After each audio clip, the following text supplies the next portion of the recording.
them Cowboys? Click like Power Boys. Make you say wow boys from the QBs, DTs, LBs, and the Towel Boys. You tuning in to the team that win. Big game, first name James. He interviewed, he called the games. Silver blue, you know the name. From the Emmitt Smith to the Michael Irv. We beating skins, shooting birds. I see a bank and snatch it out his fur. Favorite team on the planet Earth. From Monday night to Sunday church. DJ putting in the work. I'm tuning in, no need to search. Through thick and thin and good and worse. Them Cowboys, click like Power Boys. Make you say wow boys from the QBs, DTs, LBs, and the Towel Boys. You tuning in to the team that win. Tuning in to the team that win. Tuning in to the goddamn, they did it again. How about them Cowboys? Click like Power Boys. Make you say wow boys from the QBs, DTs, LBs, and the Towel Boys. You tuning in to the team that win. Tuning in to the team that win. Tuning in to the team that silver and blue done did it again.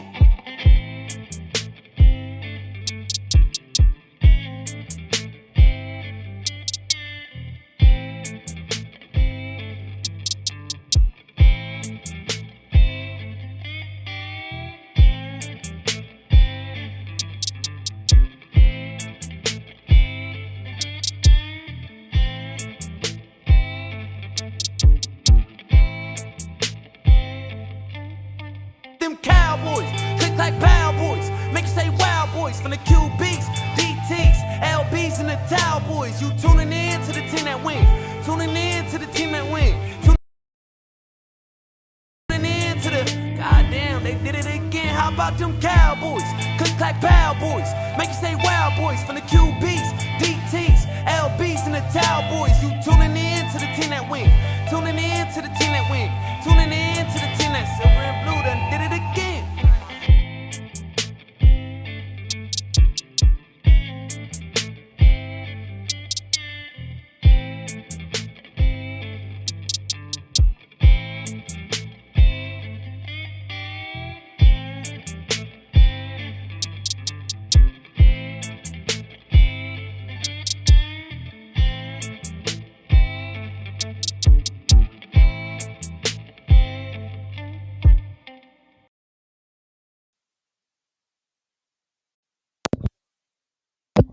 What's good? What's good? What's good? What's good? What up? What up? What up? You in there? My music. I got music. You good? I can hear you. What's up? Can you hear me? I'm about to send this link to J Tuck too.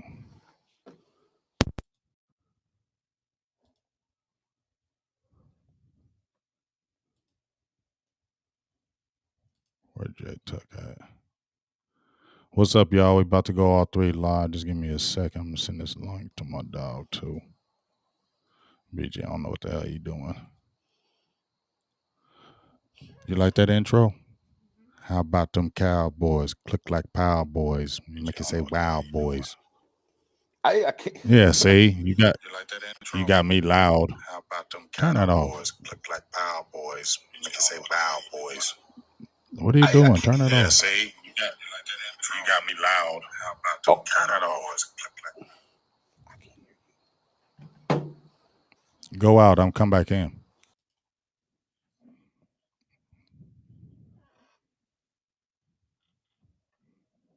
We figuring this out. What's good? What's good? And Jay Tuck is coming in the building. I just sent the link to him. We're gonna see what's good. Told him to come back in. But anyway, we're gonna be talking about free agency. I'm waiting for both of these guys to get in here. We're gonna see. Let's see if he can finally talk now. I hear you now. Can I can hear you now, bro. Yes, sir. All right. Jay Tuck, what's good, baby? Yeah, what's going on, bro? What's good? What's good? Yeah. I seen y'all doing the double dipper on me. I definitely appreciate y'all going hard in the paint. You already did your thing with Spoonie, doing your thing, talking about it. So I hate to have y'all regurgitate a lot of stuff you talk about. But I might throw a little. You feel me? I might throw a few curveballs in there. You feel me? But I got my guy J Tuck, BJ, Nick's in the building. Before y'all say anything, let me give a shout out to everybody in the building. And then we go from there. You know what I'm saying? 43 Flex, Boothang, of course, Texas Bred, Logan Davis, Gentleman Job was good. What you seen? You heard Kid Columbus. You seen that? You heard that? See, BJ got on me a long time ago. He's like, man, what kind of intro is this? You feel me? He's like, this is crazy. But you know what? I said, okay, let me get back in the lab and let me figure some things out. And guess what? I came with, how about them Cowboys? Click, clack, Power Boys. Make it say Wild Boys. You feel me? You feel me? Okay, yeah. I came with that. Get them goddamn likes up in this bitch. Steve Lumpton was good with you. Yeah, Vondell, all y'all. What's up, Craig English? What's up, Craig? Brandon Boyce, all y'all. Let's go. Well, y'all. Just talk how y'all want. We ain't in there just asking questions. Talk how the hell y'all want. What y'all think about the first wave of free agency with the Cowboys? Well, hey, I need that link for the song, by the way. I was definitely jamming that coming in here. You'll get it.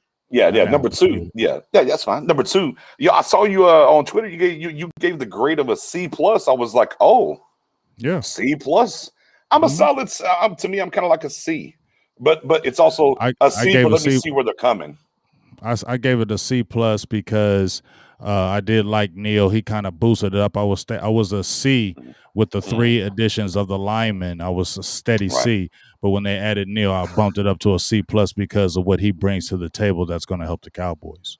Right. I agree. I would say probably just a C at this point right now. I feel like if we were able to bring in a Malik Hooker, then we'll go up to like a C+ for me personally. But I feel like right now Neil was the only signing that I feel is going to have some impact with this team. We got some other guys that we can plug in there, but they're going to be kind of rotational as we stand right now. So, as my guy Big Game James says, we'll see, man. So I'll give us a C right now. Well, see, this is the reason why. I mean, I'm gonna stay a C with the linemen, but I will say this: after really going through and watching the tape of those guys, they aren't guys that are like star players. They aren't the top guys. But I will say, all 3 of those guys they did bring in are high energy players. Right. They are players that go hard. I feel like they will. And as I said before, if we can get them dogs around them, those players tend to play better when they get dogs around them. I think if you get somebody who's really good around a Brent Urban, he plays better. I think if where they're going to use a Basham and that Leo role, just coming off the edge, he will be okay. He's not a world beater, but what they may be using him for, just rushing the passer, just a specialty role, especially like a Bradley Anai as well. That's why they probably let go of Alden Smith because of the age, and you're going to send him off that edge all the time. And at 30 years old, we saw him run down. Now you got a younger Basham, and then you got an Anai, and then even with the Carlos Watkins. I'm not saying he's a world beater, but what I am saying is he's got very good instincts in the middle. He was playing out of position because he was playing the 1 and the 0 at the Texans at times. He's not going to do that in Dallas. So now you can be able to see his instinctual ability along the line of scrimmage, being able to get the ball carries in the backfield. And the main thing we needed was run help, and I think those guys will help with that. Right. I agree. And that's kind of what I was speaking about earlier. And it's kind of the same thing. These aren't names that you're like, oh, I know Poe, I know Gerald McCoy, but you start breaking down what they do well. And a lot of the things, like you go look at Urban, and I said this out the gate after I did research on Urban. I think by come camp, I think Cowboys Nation is going to fall in love with Mr. Urban. I really do. Right. Yes, 6'7" guy. He's got some character. And you go watch on that Bears line. The thing that we need is a guy to take up 2 blocks. And man, he just did it consistently. You don't think that helped a Khalil Mack? Do you not think that's going to help a D-Law here for us? Right? So, and he was very good against the run as well. Basham also plays against the run pretty well. Right? So they brought in guys. We need help. Not just high energy guys like you said, but guys that can help us against and help fix this run defense. So like I see the totality of who they signed. And I'm like, okay, there's a plan here. They've identified, hey, we got to do something. Yeah, we got to go draft. We got to get better players in here. But this foundation, as much as we talk about them shopping at the clearance rack, it's a little bit above that. I get it. A lot of people are not going to know the names, but they're here for a reason. And that's what I like as far as that standpoint of understanding what these guys are brought here to do. They have an idea, and now we can go draft. And we still need to do some more work here in free agency. But I do like what they've done from that standpoint. The Watkins, to me, still – it's a wait and see. I'm going to steal your line there. You are correct. He did play out of position, but I haven't really – I got to see what he's going to be able to do in this line. The Urban and the Neal, for sure, the 2 signings to me. I'm not mad at the Basham getting here at Basham. But, yeah, Urban playing linebacker, especially coming in for a will linebacker, not safety, gets me more excited about his signing too. Yeah, but we all know, man, when you get to Dallas, things change, man. So you got to kind of knock the premium off some of these players because we don't know. Because they feel like they start to fat cat or whatever, the lights get too bright and they tend not produce like they used to. So, that's one thing we got to take into consideration. This is what I'll say to that, Tuck. I feel you on everything you say, and I'm not even jumping up and doing anything about feeling any kind of way. But what I will say is this: if they got a guy, I'm trying to look at the positives and not be the negative guy all the time. You feel me? The pessimistic guy. So I'll look at it like this: they weren't feeling Mike Nolan. I feel like they will have more energy under a Dan Quinn because he's more the locker room guy. He is more the guy that wants to have the locker room together. He is about that locker room, and I think they're going to gravitate around him. And I think that's what's going to probably help the team, even though they didn't really get any big-name guys. We knew it wasn't going to happen. It's Baby Nuts Jones. We knew it's not going to happen, and we have to accept it here. But if you're going to bring those guys in, at least bring some energy guys that, hey, when Brent Urban got some tick, when he got some regular plays, he did a lot of pressures. He had a lot of pressures in his time. So if that's going to help D-Law, like BJ says, I'm cool with that because D-Law needs that to be able to help him so he can be free and be able to get some one-on-ones and to make these plays. But I also said this, Tuck, that those guys like the Randy Gregorys and the D-Laws and the guys that are the mainstays of the team, they're going to have to step up big time because they're putting all their marbles in this draft once again. And if they don't hit on this draft, it's going to be issues. Right.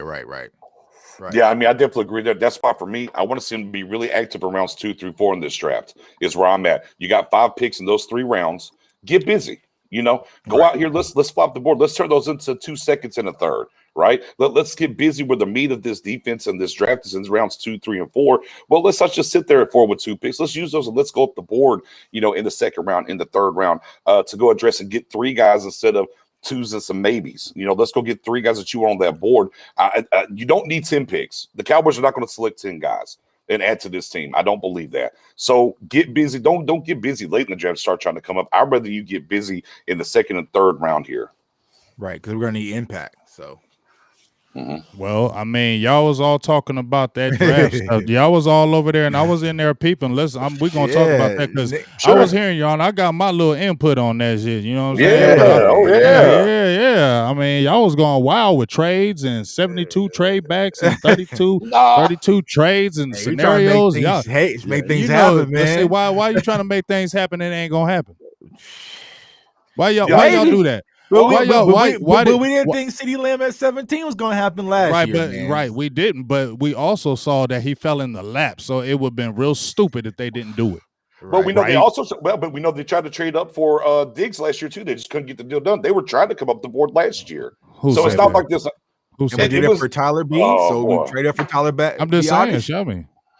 I can dollar Blix. I mean, most of the guys 105. I want to know. I'm not calling you out. I'm just saying 105.3 reported it during the draft last year. I think Fisher even came. How hard were they doing it though? Were they just saying it because they're making them make the fans sound good? I'm just saying. Maybe you know how they do that. The word was even during the draft. I believe during the cast at times they were saying that there was activity with the Cowboys trying to come up as the draft was happening even. So, they wanted Diggs. They got their guy that fall in their lap. But, I mean, they've traded up. It's not like it's not this outlandish idea that they're just going to sit on their hands with 10 picks and just sit there and pick. 10 guys aren't going to make this team. They're going to come up somewhere. I would like to see them come up in rounds 2 and 3. Maybe even trade lead to late first if that comes down to you. Team trade back, I think, is out the door at 10. I know a lot of Cowboys fans have been on that, but I'm cool at 10. I want to stick and pick, look, if they got a guy they got circled against the 7, get rid of one of those 7 and go get him then.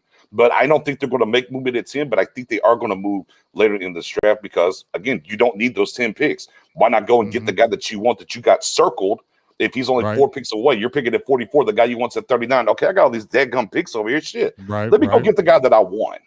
Right. That makes sense. But like I said, is Baby Nuts Jones going to grow them damn nuts and stick them on out there and do it? That's on my only thing. I'm feeling you. That's why I'm saying, because I ain't seen it in a very long time. Right. I have seen a little difference when last year with the BPA because, we were all talking chasing or a defensive player, then CeeDee Lamb is looking you straight in the damn face, and you're a fool if you don't get him. You know what I'm saying? No matter if you got Gallup and Cooper, you figure it out. You get what I'm saying? And nobody's mad about that pick. And that's why I was saying that even if you went offense at 10, why would you be mad? because you went offense last year and you still got 4 defensive players, 2 that played a lot and 2 that could be playing a lot this year. So Right.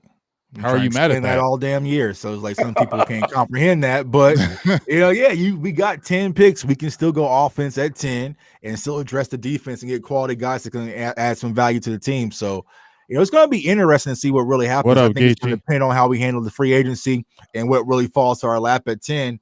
But the opportunity is going to be there. But like Nick said, I don't think we're going to be trading back. I think we're going to sit there at 10 and make something happen. Well, what do you think is going to happen? I mean, I'm not, putting you on the spot or anything like that. We've seen the workouts between certain. Well, before we even talk about the 10th pick, let's talk. I ask you about the cornerbacks because they all been in the news. You heard Surtain, J.C. Horn. J.C. Horn had the great, pro day, so they say. But to me, in my opinion, I already thought he was a 4.4 guy. I just had to see it. 4.3, 4 was a 4.39. That's 4.4. Right, 4.39. I mean, Right. anything that's over 5, that's up. You round it up. So you know what I mean. He's still a 4.4 guy.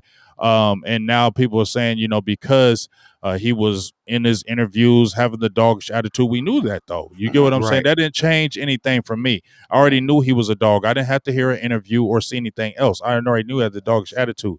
But what I will say at this, fellas, I was never not high on Surtain, but I was just cool and calm. Maybe like his demeanor, just cool on him, like he's real good. But if we're doing 10, I need an animal dog. But when I kept going back and watching his tape, I haven't watched a lot of his tape, but I've finally been able to watch specific games and watch more of his tape. Surtain's a very good player. Yes, he's not the guy that's like a J.C. Horn who's out there like, I'm a dog, I'm an animal, and you see it, and you can see it when he plays. But that doesn't mean just because Surtain is not talking about it that he's not a dog. He doesn't he doesn't flow on double moves. He's a very smart player. He's a guy that I hear that studies a lot and is in that playbook and watches his opponents. And he has a cerebral attitude when he plays. And he has good bloodlines. And the size, I mean, just because he's not woofing it doesn't mean he's not any less of a dog. Now, I'm going to tell y'all both this, and I'm going to get y'all's, thoughts on this. I like both of them. I'm going to just keep it real. I just don't want either one of them at 10, not even no disrespect to them. I just don't want to get a corner at 10. That's just my opinion. I just don't want to have to do that. It's a lot of pressure on these guys. These cornerbacks last year were dogs and got cooked. You feel me? And even Diggs. I liked Diggs last year, but I didn't want him in the first. I loved him in the second, though. Feel me? So just kind of your thoughts on those guys and, just what I was kind of saying. Well, Nix, I'll let you go because I know you had a change of heart today, man. So. Yeah. I mean, and that's kind of what I did today is I watched the tape about a month and a half ago on these two guys, and I've kind of went back and forth. The pro days happened. I said, I was kind of leaning Horn, more than Surtain, and I said, let me dial the tape up again and watch the tape again. I had time today, and I even did. And I went ahead and dug up Diggs' college as well, because just for a point of reference with this defense and things that are happening, and I'm with you. Like I said, this is no slander towards Horn. If we get Horn instead of Surtain, I'm not going to be like, flip the table, I'm out, whatever, because I do like both players. But I think for this defense, and I start thinking about Dan Quinn, I start thinking about those big corners. I start thinking about. You watch the tape on Surtain, and he likes to route, like he fills routes with his hands, is what he does. Now, but he's got to get his hands on you though, because if not, there could be there could be some gappage there, if you will. But he's a willing tackler, right? He tackles strong, as you said, Bloodline. And the other thing for me that kind of stuck out to me watching the tape on the second time, you're right. He's a high IQ guy. He watches tape. I watched several times, whether it was the Florida game, whether it was the LSU game, like he saw a lineup and automatically he was communicating to the other cornerbacks. No, go here if this happens. And you saw the pass off. It was very fluid. And, they're able to shut that particular play down. And for me, and I look at this defense and want to get them hands up, and we're talking about a guy that's 6'2", that I think about the football IQ. To me, I would take Surtain over Horn, but I'm not mad if Horn ended up being the guy. But of course, why I'm here. Man, it's Pitts over everything. It's if he's on the board. I don't care who it is. It's Pitts train all day here. I've been around that train since January. I'm not going to get off of it now, almost here into April. Yeah, pitch train, man. But I'll say like this, man. Big Game just said it as well, man. For me, it was hard for me to even grasp the concept of taking a corner at 10 because I feel like this cornerback class is so in depth. And now since kind of, Farley's kind of faded, you've seen Horn make that jump. But personally, if I was to say 2 weeks ago I want to draft JC Horn at 10, y'all would have called me crazy. You're And right. so now he's starting to be in the conversation. And so when it comes down to comparing between the two, as Nick just stated, I mean, technician, that's what Surtain is really his expertise is. He is a technician fundamentally. My biggest knock with him is that a lot of times when I watched the film on him, he was playing on the right side. So he wasn't traveling. He wasn't taking on the best corner on the opposition on the opposite side. If you go back to last year when him and Diggs were both at Alabama, it was Diggs taking on the chases and whatnot. Like he was taking up all the bullets on that secondary. It wasn't Patrick Surtain. And so I just really haven't seen him take on that matchup. And when I've seen him take on, whether it's a Williams from Auburn, he gets beat frequently, but he's able to always make up with it and close the passing lanes with his length and some of his athleticism. But can you really do that in the NFL? And so I figured, like, you're going to take a cornerback at the 10 spot.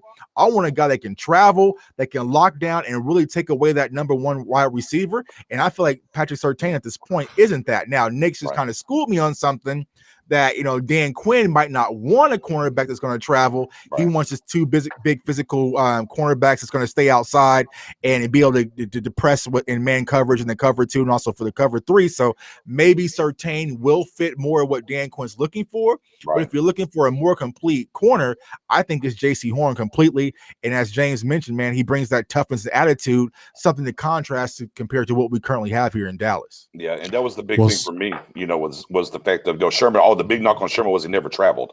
And I think Dan Quinn likes to get these big guys to sit out here and dictate to the offense and say, no, you know where we are, so you can move your guy around, but we're going to be physical either way. I don't need one guy to go travel. We're going to put hands on you no matter where you're at. So that's another one of my thought process when I was watching the film and kind of thinking about Dan Quinn today. But see, here's my thing. I feel both of what both of y'all saying.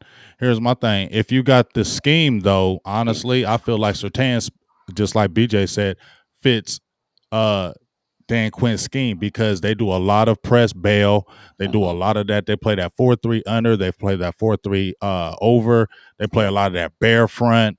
And they do a lot of that, and they do a lot of that cornerback bail, and they press you early and then they bail, and they like having those type of guys that can cover those like zone areas with that size. Now, here's my thing though. They got Sherman in the 5th. So why would Dallas go at 10th? Right. When you can get some other good quality corners later on and you don't have to go 10th. And just because Surtain is good, but that's not saying Sherman ain't sweet, but it's a good system though. So if you get some other good corners in that system, they can play very well. So are you really going to go 10 at a corner is he going to be so dynamic where you're going to allow him to press and cover? Because you just said, Tuck, it was more Diggs, and it seems, honestly, in my opinion, even if you bought Surtain on the team, it's still going to be Diggs that's going to be more the man press guy. He's still going to be the more aggressive guy because that's what his calling card was. And you're not really going to see that from Surtain. And at 10, like you said, I want somebody who's an animal. Okay? Not somebody who's, and Surtain, no knock on Surtain, but the 10th pick, that's what I'm talking about. Can you get some other guys with this cornerback depth to still be able to do what Surtain can do and be very effective without jumping out there and getting 10 and missing out on maybe a dynamic player? Right. And there's tons of them in this draft. You can go Greg Newsome, you can go Campbell, you can go Stokes. You could continue to go down the list of guys that can really still play that coverage and get you at a more of a value than reaching at the 10 spot. I mean, Patrick Surtain just doesn't say 10th pick overall to me. I think that's the problem with it. It's where we're picking them at. It's not really him. It's just that 10 spot. I feel like if we're going to draft someone at 10, I need instant impact, game-changing impact. And I feel like there's guys, especially offensively, that really brings that to the forefront for the Cowboys versus, and again, I think some of the thing too, as people get into this, you know, you got an Alabama corner last year. Do you really want to double dip? You got him in the second round. Why get 1 at 10? There's some of that's floating. You know, it's Right. Bama. It's what they do. They put these guys out. So everybody's kind of on this train of thought of, oh, well, Surtain's already at his ceiling. There's no room for him to get better. This is just what he is, plug and play. And I don't really believe that to be true. I believe there is a ceiling for him. But, you know, to borrow with Jerry Jones, man, we're circumcising a mosquito here, I think, when it's between Horn and Surtain. Like I said, you'd be happy to get either one of them. Again, it just goes back to the problem. It's just one of the bad years for us to be picking 10th. And there's just not that clear-cut dog on defense to say, okay, yes, go get Aaron Donald, go get Jalen Ramsey, go get a Chase Young last year. Like, there's just not that guy there on one level of your defense that you can get at 10 and say, okay, he instantly impacts this level of the defense day one. And therein lies your issue. Right. All right, so I got a quick question from Juan Madrid on here. He said, if Waddle's there at 10, are you taking Waddle? I'm not scared of it. I'm not scared of it either. I'm not scared of it at all. I'm not scared of it either. Dimension. A dimension that the Cowboys don't have. Right, exactly. It depends on who isn't there, though. So that's for me. Right. Like, you know what I'm saying? So, because if you take Chase, Pitts off the board, then I would consider a Waddle, but honestly, I wouldn't take Waddle. So what would you do? So if like a Slater was, so let's say if Slater is there, Waddle is there, and the two corners we just spoke about are there, who are you taking? Unfortunately, I'm going with Slater, man. I'm going with Slater. Like, need them socks, and man. It hurts for me to say offensive lineman, man, but I'm going with Slater because I feel like to get that insurance policy for Tyron Smith or also Lyle Collins, you're going to need that because you never know what's going to happen with their injury history. So I would go and get that insurance policy, and then you can always get a Slater type speedster guy later in the draft. There's tons of those guys. You know, I know Knicks has Swartz. You know, Tamarian Terry's one of my guys. So there's a lot of speed out there at the wide receiver position that you can go get later that will give us the same impact that Waddle will bring to us. So I would go get Slater if that's the case. What's your thoughts, BJ? Let me get this little holler from his Remo Blue. What's up? Shout out to you for the $4.99 holler. Says Surtain does not match well with Diggs. I think he still does. Neither has that second gear, and the teams will scheme against that. I mean, it doesn't really matter because if you look at it, Diggs wasn't getting cooked. You feel me? Because we saw that in college, and I was concerned. My concern wasn't really his deep speed, was when he wasn't getting physical at the line of scrimmage, y'all. When he would play his press corner, I mean, he wouldn't put his hands on him. So if you're instantly not putting your hands on him and this guy is fast, you're at the disadvantage, okay? He's already going to get on your ass quickly and get past you. Then you're grabbing. You feel me? And that's when my concern is like, why isn't he putting his hands on him? You're 6'1" with long arms. Put your hands on these receivers because that's going to give you a little bit of advantage. And even when he was in Dallas, it still wasn't happening. But I wasn't seeing Diggs getting cooked. Right. I mean, I'm asking y'all, did y'all see Diggs getting cooked deep? I mean, earlier on, you saw a few, but for the most part, you know, everybody was getting cooked. Right. Everybody was getting cooked. There's some miscommunications. I'm not sure how much of that you can really put on Diggs. Right. But, you know, earlier on, you know, there were some instances, but for the most part, I can't say he was really getting, you know, just cooked, flat out beat. Because like you said, I think it's the same thing for Surtain, and Nick's mentioned this earlier. You know, if you don't get your hands on the wide receiver, they struggle, but that's for a lot of corners, man. But you got to have the foot speed to be able to track those guys because at the NFL, it's going to be a lot faster than what you're accustomed to in college. So, I was watching some tape today. I'm like, God damn, they come off that line of scrimmage fast as shit. Right, they do, bro. It's like, and if you missed that jam, it's good night. So it's like, you know, you off balance. And then too, saying that they're not a good matchup. I mean, it worked pretty well for Alabama when they were on the team together. So, I mean, I know it's not it's NFL, it's not college, but I wouldn't just throw it out there and say they're not a good match with each other. I think that helps because they're cool, ain't they? Doesn't that don't you think that helps? Chemistry. Either or is an upgrade from what we currently have. I mean, because now since he goes out the picture, you know, I mean, we ain't got too many options to be, you know, too picky because we can't roll out there with what we currently have in house. So, I mean, it is what it is on that. BJ, I already asked Tuck. He said, unfortunately, he would go with Slater. Shout out to my dog, the Ninja, with the $5 holla. He always attacking people. Goon Squad, I appreciate you, dog. I let him do the attacking. I just be chilling. What you think, BJ? So if you had Waddle, if you had Slater, if you had the two corners right there, what would you do? Man, I do because That's I some mean tough shit. that's why they get paid the big bucks to make them calls, right? Because when Yeah, you you miss feel me? the Yeah. other guys, that's when they get the Hey, but gotta they let your ain't getting nuts hang a little fired. bit right But you there. know what? But no, They they ain't getting can't. fired. You're right. Yeah. But see, here's the thing: they ain't getting fired, so they ain't got to worry about that threat. It's That's a true. big difference. Yeah, it's a Right. big, huge difference. That's a huge Huge difference. difference. I mean, Slater's the safe pick. Slater's the safe pick for sure. I mean, like I said, on your show a while ago, I was like, I looked at the tape. He's a 10-year starter in this league. Period. Guard, tackle, doesn't matter. Slater's a 10-year starter. So I mean, obviously he's the safest pick. But I mean, I look at the job that Joe Philbin did last year with this line. We look at everybody's coming back and how they shirted up. I'm okay. I can get a guy later. I can get a guy later on offensive line. So I don't look at those guys. I look at the cornerbacks. Man, we talk about these cornerbacks in the second round and everything. I can go get a cornerback still. I can go get my guy Asante Samuel Jr. that Tuck loves so much from FSU. Yeah. Bring me Waddle. Melifanu. You better watch him. I like him. Hey man, bring me Waddle again. He adds another dimension to this offense. He's going to help you on special teams. He's another really good to great route runner. And I'll dip my toe in this. You know me, I want to keep the band together for a whole year to see what happens with Gallup. But if you want to move me for a defensive piece, you also have a little flexibility there if you want to. But yeah, I mean, out of those four, man, I think I'm just going to take Waddle. I want some impact. Not that Slater wouldn't be impact and help this team, but I could get that guy later. Can I get the speed of Waddle later that's as polished as him? I don't think so. When I look at those four guys you put up in front of me, the only guy that I look at that I guess I can't get later in the second or third round is Waddle. So I would probably take Waddle there, and I'm probably going to get cooked for it, but that's okay. I'm gonna keep it so real. And I'm a defense dude all day. Right. But I remember when Boss came on there and he was talking to me, and Mike White was talking to me about Chase, and I was like, man, I ain't shut the hell up. I'm not listening to no damn offense. But then I started thinking like, damn. But dog, that'd be kind of nice though. Yeah. And then when I seen Waddle, that he got unreal speed. Right. He got unreal speed, dog. Mhm. So I'm sitting back there thinking, just like how BJ said, this is a deep draft. I can still get two quality defensive tackles in this draft because of where I'm picking. You get what I'm saying? I can still get a backer, a good one, because y'all heard y'all talking about Bolton. He's falling because he was almost a can't miss first rounder. I did a video. I said I would like him more second round. And now it looks like he could fall. It could happen because we don't know how the draft goes. You get what I'm saying? But you can get that backer. You can still get them corners.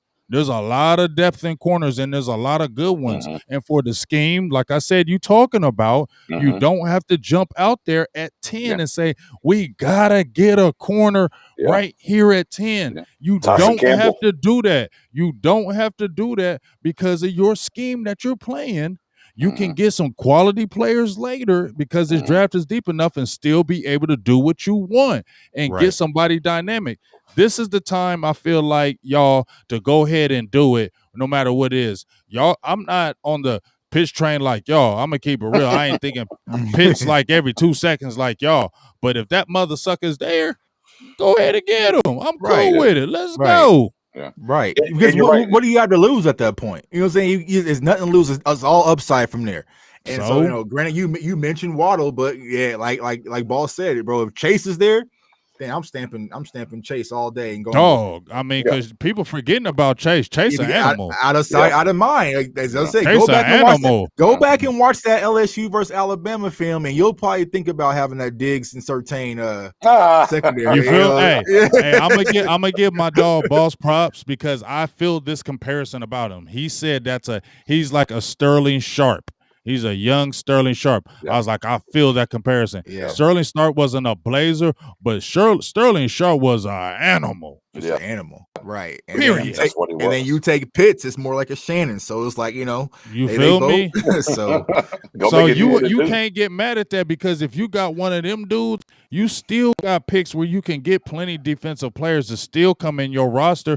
Like I said, Tuck, we seen it last year. You got CeeDee Lamb. You still got 4 defensive players that you didn't think you was going to get. And you drafted lower last year. Now you're drafting higher. So why can't you get them this year? Right. Yeah. Right.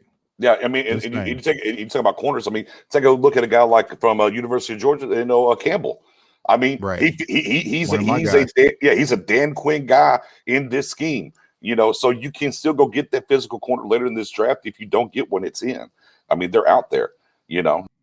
And again, but those Waddle would be the pick for me. It would be. And look, if you change Waddle for Chase, yeah, sure, bring me Chase. Because that's fine. I was watching Campbell film today, and Pitts lined up outside on that boy, and it wasn't. but I'm saying, but check this out though, Tuck. You said you was like, man, I would just go with. I know it's not the sexy pick, but I would go with Slater. Yeah. But Tuck, there's a lot of tackles in this draft too, fam, and you know it. We can still get a good tackle. Right. The reason why I was saying Slater, because the guard we seen Slaters. Right. There's you don't like McGovern. You don't like But here's the thing. I feel like when it comes to our offensive line, what we got last year was a lot of added depth because a lot of the young guys we've been screaming for finally got some reps. But for some reason, I feel like the Cowboys aren't really sold on a lot of them. Like, I feel like McGovern will probably go back to a backup role. Brandon Knight will probably go back to a backup role. Tyler Biadasz will probably be the starting center. So it's like, I'm trying to get Slater because I want to get Connor Williams the hell up out of there. And so if I could plug him in at left guard for a little bit and then have that insurance policy for Lyle or either or Tyron, then that'll work out. But it's like I said, that's a safe pick, man. That's a winter coat. It is. I would go with that, man. Personally, I like Waddle, but he's not that receiver for me, to be honest with y'all. Like I'm Chase when it comes to wide receiver, or I'm cool and I can wait on some other guys. So I mean, I ain't mad, but for some reason, when I seen these other players in this draft, as far as the tackles, I'm like, just like the corner. I like a Slater. You feel me? I like Horn. I like Surtain. I like him, but I just don't like y'all at 10. 10, right? You feel what I'm saying? That's what I keep coming back to you. That's what I keep coming back to in my brain. Like, I like y'all, but I don't like you at 10. Let me ask you this: What if Surtain goes top 10? You're sitting there and Horn's on the board. Do you feel different? Do you like, okay, maybe I need to go and take Horn here? Do you think maybe there's going to be a run after that, or are you still kosher with moving on from still not taking that corner at 10? I mean, I really don't want to. I might get crucified for it, and I'm a defensive guy, but I just don't want to do it at 10, fellas. And if those guys go, I'm be like, okay, because I'm looking at the scheme. If we were playing more of a scheme, like it was man-to-man and guys were attacking every single play, then I might be thinking a little bit different. But even then, man, that's a lot of pressure. Like I said, we seen can't-miss corners. Jeffrey Okudah, he was the guy at Ohio State. Right. He was the guy. Man, he almost got it. They had to put him in a mental ward. What they was doing to him, you know what I'm saying? Like them boys get cooked. Like when them veteran quarterbacks are saying, "Oh, you highly rated," we'll see how highly you rated you are. Let's go after you. Let me see. Oh, a couple plays. Okay. You think they're gonna stop? They're gonna go at you all. Because think about that Seattle game, that DK Metcalf on Diggs, they went right at him. They don't play. They not going. Do you think them coaches ain't scheming for your ass and they think you ain't got it? They think your mind ain't right. Yeah, you can talk all that confidence all you want until you get 3 or 4 balls thrown at you and they keep cooking you. We'll see what that confidence is at then. Right. And I think a lot of people too need to grasp as we're talking about, whether it's a wide receiver or whatnot at 10 and maybe being out on cornerback is, man, the free agent is supposed to be for you to fill holes. That's what free agency is.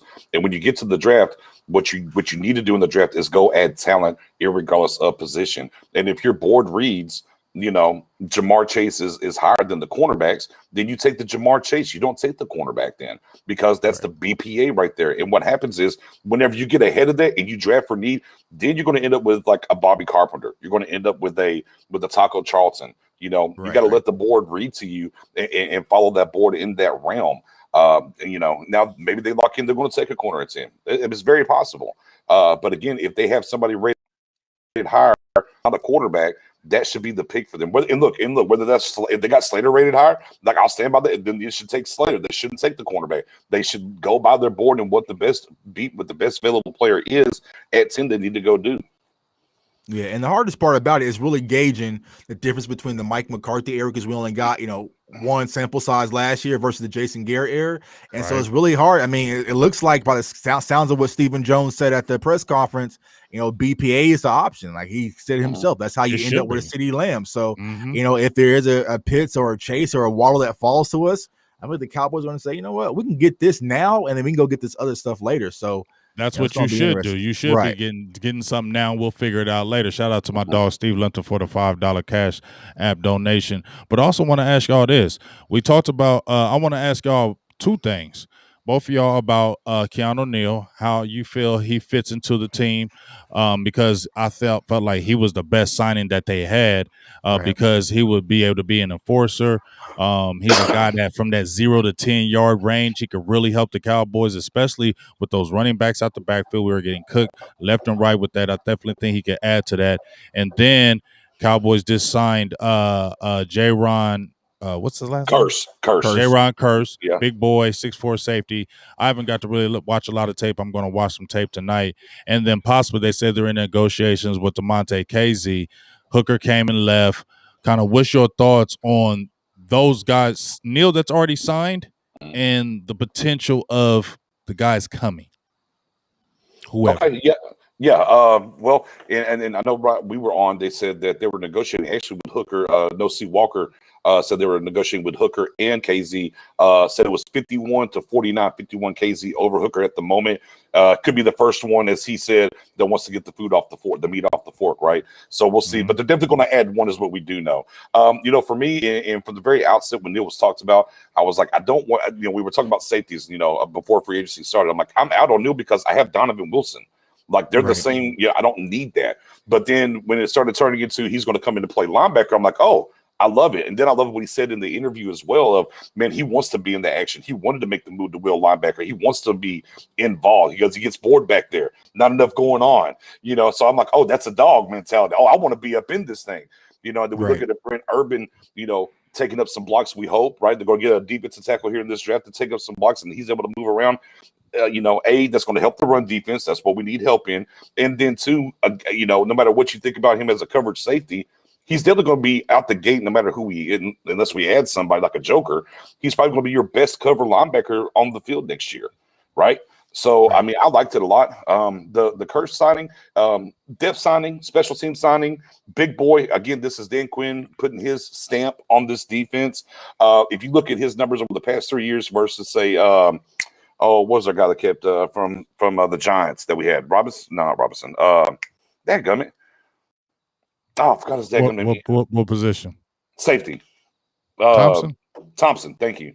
Darren Thompson. Yeah, Darren Thompson. Like he played a lot of snaps, like a la Thompson. Didn't give up as high as a passer completion percentage, and didn't give up as many touchdowns. Now that's what the paper says. I haven't had a chance to look at film yet either on him, but it looks like a solid upgrade to the infrastructure of the depth, anyways. At safety on paper, we'll see how it plays out. But I'm with you though. Big game. Neal playing the nice will linebacker for us. I think it's huge. I think it's a great signing, and I think it's going to pay dividends for this run defense. Talk to me, Tuck. Yeah, so kind of going off of what Nick just said, I think hearing that Neal actually wanted to make the move to linebacker, it made me put my mind at ease, because at first I was thinking, here we go with another project trying to plug a safety at linebacker or a corner at safety or whatnot. But I feel like he wants to be in the mix of things, and so he's going to add that coverage aspect, which we definitely lack right now. As far as the Curse is concerned, like I think he's going to be a depth guy. I haven't watched film on him yet, but kind of heard conversation. I think he's going to be more of a special teams guy. So I mean, right now, like I said, I'm kind of like at a C with this free agency signing. We'll see how it all works, but it seems like Dan Quinn does have an idea of what he wants with this new Dallas Cowboys defense. He wants some size, he wants some speed, some athleticism, and some pieces he can move around, because I think what Neal really brings to this defense is, what if Donovan Wilson takes a step backwards? Now we kind of have an insurance policy to plug in there in case things don't work out with him. So, I'm cool with the Neal signing. I think that was our biggest signing, but also I'm a fan of bringing Jordan Lewis back. I didn't think that was going to be one of the guys that's going to be brought back. I thought Cheeto was going to be back before Jordan Lewis. So, bringing Jay Lou back, I'm really curious to see how Dan Quinn wants to fit him in. I mean, granted, he was on the radio saying, "Oh, Dan Quinn told me I'm going to be able to run around and run free, whatever the hell that means." But I think, I was like, okay, what are we really going to do? But yeah, easy there, Jaylen. Right. I think he'll be the more the nickel guy coming in. So probably a battle with AB, and so now it's just getting that outside corner and really making it happen. So, like I said, when it comes to this defense, I feel like this defense will take a leap forward naturally just because they can't get no worse. But it's just how far would that leap actually be? We'll have to see. Well, see, here's what I'm saying, and I'm bouncing off both of you guys. Just real quick on that Jay Lou signing, I felt like, Cheetah was going to have a market. I thought Cheetah would be the guy that they would bring back because he was the second round pick. He had the ability. I don't think he was terrible in Dallas, but I felt like he was also going to have a market. And we saw how quick when that market came, Dallas was like, we ain't paying that. We already knew that they weren't going to pay that. See you later, Cheeto, because they were probably looking at, you got Jordan Lewis. We feel like he could be a starter. He has been a starter. And guess what? Jordan Lewis ain't going to take a lot of money because there ain't going to be a huge market for Jordan Lewis, much like there wasn't for Anthony Brown. So they would be able to jump on that quick and be able to finesse that as, well, you got Diggs, you got Anthony Brown, and you got Jordan Lewis. All three have been starters in the league. Anthony Brown has been a starter, and so has Jordan Lewis. So they're looking at, we got starters, and now we can just use the depth on the team. When you saw the Rashard Robinson, Maurice Kennedy is coming back. Also, they got Deontay Burton, and I don't know who else. They got one other kid, Savion Smith. I'm not saying those are guys, but they're probably looking at those are our depth guys that we're already good with, and we can draft corners, so we're kind of cool with that. The thing I like about Neil is just like what you said with Tuck, talking about with Donovan Wilson. I love Donovan Wilson, but he still got a lot to prove. He's not by any means on my heart etched in stone as the guy. He still has to prove. And if he does take that step back, Neil can slide in that spot because he has the familiarity with a Dan Quinn, like you said, Tuck. And if you look at Wilson and if you look at Neil, their bodies are built different. Okay. And when Wilson lays the wood and he's not scared to lay the wood, his body can get broke up because he ain't no big dude. But when you see Neil, that motherfucker's big. So when he laid the wood, he built like a linebacker, dog. That's why he was already like, I'm cool with going to linebacker. Dog, you see his arms? And when he hit you, you get hit. So Donovan Wilson like 210, almost 215, and Neil 215, but them is two different 215s. You feel me? Them is two different 215s. Like, so that's what I like about Neil, because when he hits you, dog, you going on the ground. Donovan Wilson hits you, he gonna fall backwards, he gonna lay the wood, but he might get knocked the hell out too. You get what I'm saying? So I like the enforcement that he's gonna bring. Casey coming in the building, maybe because the negotiation. I just like it because you have, Quinn. You've been around him, so that can help.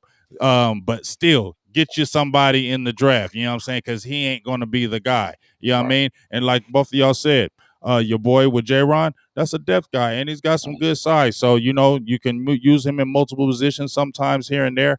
I'm interested to see both of y'all, and nobody's talked about this, is Reggie Robinson. First, they had him at safety. Then they were talking about, we're moving him back to corner. Then Quinn says, no, I want him back at safety. What do y'all kind of think about this? So what's going to really happen? Are they going to mess this kid up already? Yeah, I mean, we talked about that actually last night, and I'm with you. I love the fact that they said, no, you're coming in, you're this. And I bet, walk away. He should have been a corner anyways. And that's what, the cornerback coach told him. And then Harris, and then Dan Quinn was like, actually, I like you better at safety. So then we got to look at, is there a plan in place, right? If Kazi comes in here, is he the bridge gap for Robinson? Because if you're going to move him back to free safety and you go draft a free safety, you're absolutely right. Now the kid's really behind the 8 ball at that point, because they didn't draft him. You told him he was going to be corner, but you put him back at safety. You're bringing a guy in older to be the starter, and if you go draft a guy, now you're getting buried. Now you got to go compete, obviously, playing some safety, but it is a little bit of a new scheme and whatnot. So yeah, I don't like it. I don't like it at all. I mean, Harris probably spoke too soon. I would rather see him at corner watching this Tulsa tape. I like him better at corner. But if they're moving back to free safety, I just want to know what the plan is. Is there a plan in place for him? But yeah, they're screwing him up right now. I definitely believe that, James. Yeah, exactly. And that goes back to the whole experimentation thing that we often do, man. Like, let the kid play corner. He played corner in college what he's naturally, because what you're doing, you're getting Reggie Robinson out of a rhythm because he's preparing himself to be a corner, and all of a sudden he's moved to free safety. So it's like, to say, you know what, we're going to make you a corner. This is what we want you to be, and just let him figure out and put in the work this offseason to get ready to compete. But if you don't know what your position is, how do you know what you fundamentally need to work on? I mean, like, especially if you never played the position really at free safety, it's like, all right, what do I really do? So, he's really not getting a fair shake at it. But like you said, there's really no ties to it because he's not a Dan Quinn guy. So, this is what it is, and he'll just figure it out, and maybe he'll just be a special teams guy to add some depth. So. That's just frustrating to me because now we're not even talking about a Reggie Robinson. Because remember last year we were like, let's see what he can do. Let's see what he can do. And then even when he got in the game a little bit on some special teams, we're like, okay, made a couple tackles. He has got some good size. Now you got Quinn in there, and you're like, oh, I like him back at safety. So then you're bringing safeties in the building. They're probably still going to draft one. What is really the plan, like you guys said, that you're going to really do with him? Because I don't want this guy to be a guy that just because he got drafted by the last regime and this is a new coordinator coming in, right, he automatically just throws them by the wayside and doesn't do anything with them, because I know some of these coordinators, they'll do you like that, and that's real. So I just hopefully that doesn't happen. Another player that I want to ask you guys about is, they got Terrell Basham. Alden Smith is gone. I kind of knew it was going to happen, but I'm just kind of sad to see it because I feel like Alden really worked hard and was a good guy, but I just felt like he didn't fit the scheme as far as, like I said, that Leo position, that edge rusher that was going to come off all the time. They needed some young blood back there. But what are your guys' thoughts with Bradley and Nye? They were saying he was doing everything right last year, but just couldn't get in the lineup. Now he's here.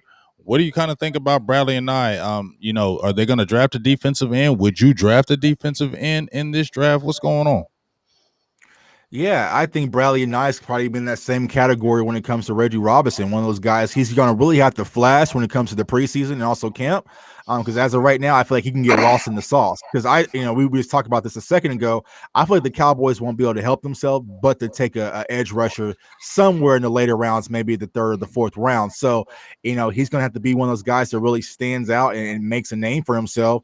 I mean, I just don't see where that opportunity is going to come from. You got Randy Gregory, you got what we just brought in, you got Dorrance Armstrong.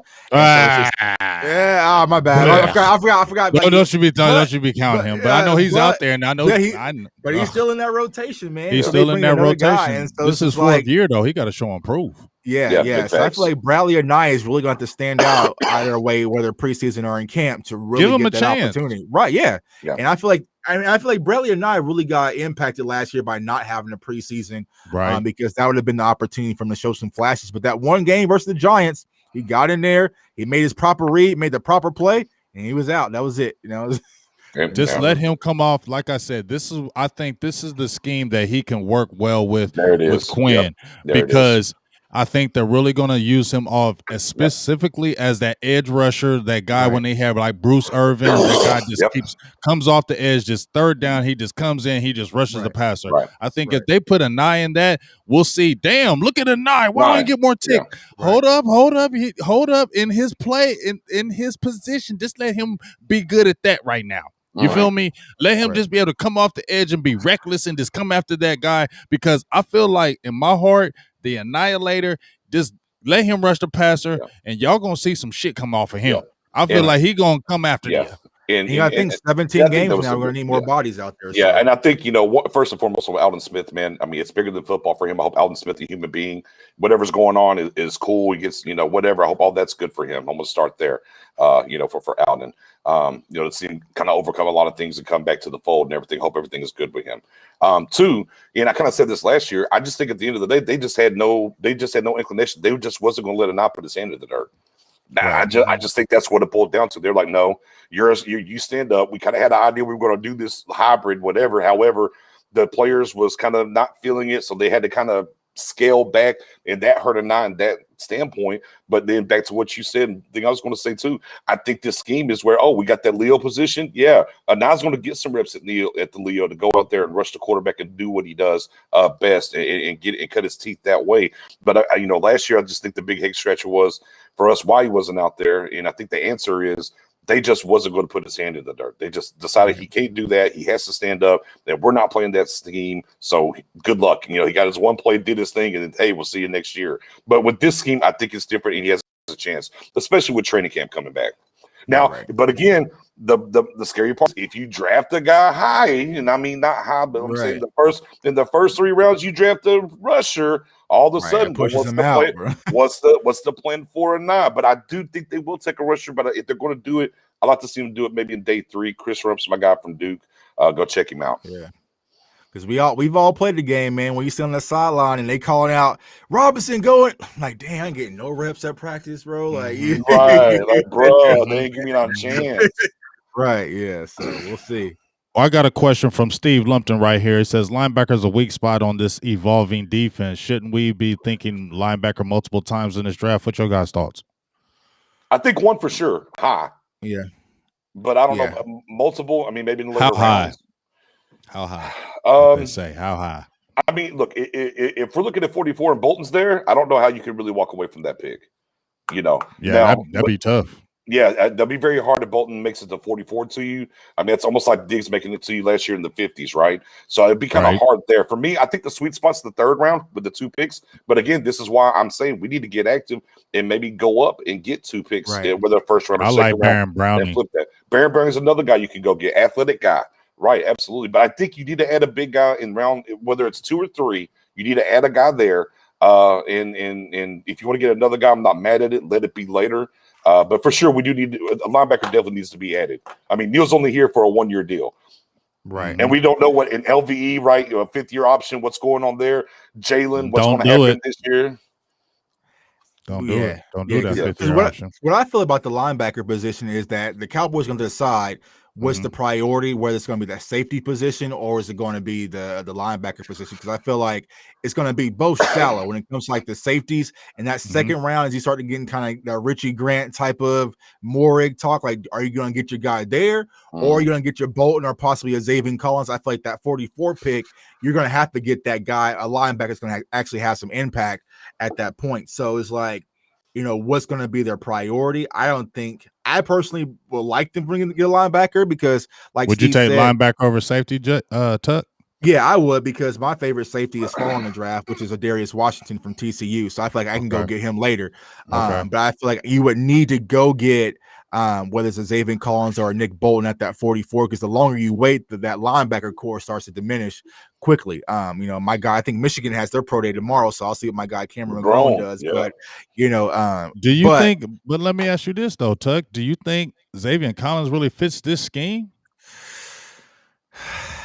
I would think like a Baron Browning or like even a Bolton, but not even though I don't even know a Bolton. But only reason why, because I say Browning, because he's like those KJ Wright, those athletic all the way around the ball, can fly everywhere. He's like those type, and I'm just looking at the scheme. You feel me? I'm looking at the guy because I feel like they want to have Quinn there for a little bit. Guys. You know what I'm saying? I don't feel like this is like a one and done. They want that happen with Nolan. I feel like they actually want to keep Quinn there for a little bit. So if they want to have them and he wants to really get his scheme, I feel like he's going to probably want to get players to fit the scheme. I don't know if Xavier Collins, as good as he is, I don't know if he's good for the scheme that Quinn wants to do. Yeah, I mean, I agree with that, but I think what Quinn might also be able to look at is that upside and just that overall potential that you have with Collins, and to say, you know what, we'll make it work. Because it sounds like, even with, like I said about the Neal, about bringing Neal in, it's like, man, I just want some athletes, some dogs that can move in here, and we'll figure it out as we go. And so I feel like if you have a Xavier Collins sitting right there, you're gonna be able to look at his upside, his measurables, and whatnot, and he's like, you know what, let me just get this guy in house, and I'll find a job for him. So I think that they will take a look at him. But like I said, personally, I would love to have Nick Bolton at middle linebacker and go from there. So, you know, we'll see. But yeah, the linebacker depth is something we definitely need to address. You know, one of the guys that's still out there who's a Quinn guy who I've been jumping on the table for is KJ Wright from Seattle. Is like, you know, let's pick up the phone and make something happen there. So I don't want no old ass KJ Wright. Man, but it's a lot better than what it's either old ass KJ Wright or old ass Sean Lee. What you gonna pick your poison, man? So just tell Sean Lee to retire, dog. Because if we look at the linebackers on the roster, I mean, for real, all we got is what I mean. They only got Jaylen, LVE, and Neal. Who's the other cat? You got Francis Bernard, and Luke Gifford. Luke Gifford. It's really them four. I ain't counting Sean Lee. Bro, Sean Lee ain't had no Instagram posts and nothing. He coming back, bro. He coming back. He better not. I'm gonna tell y'all right now. I'm gonna tell you right now. I'm going ham if Sean Lee come back. I told you, I'm Sean Lee, going ham on Twitter. I'm going ham on Facebook, just like with Jason Witten. You're gonna make me not like you, Sean Lee. You're gonna make me not. I want to keep liking you because your brain and go on that staff and help these linebackers. But if you jump out there and say it one more time, bruh, I ain't nobody, but I'm going nuts on Twitter. And look, I told you, man, he gonna look at this scheme. I mean, this is my kind of party. I like this scheme. I got one more year in me. Hey, so what y'all trying to get? What y'all trying to get Neil to do? Oh, okay, I can do that. If he says, dog, if he says I'm coming, bruh, I'm going nuts. So, like, why? Hey, Sean Lee gonna be out there now. Her opening game, firing up this defense. Dog, hell no. But they got that meme. It'd be like, hell no. Hell no. He'll be a player coach.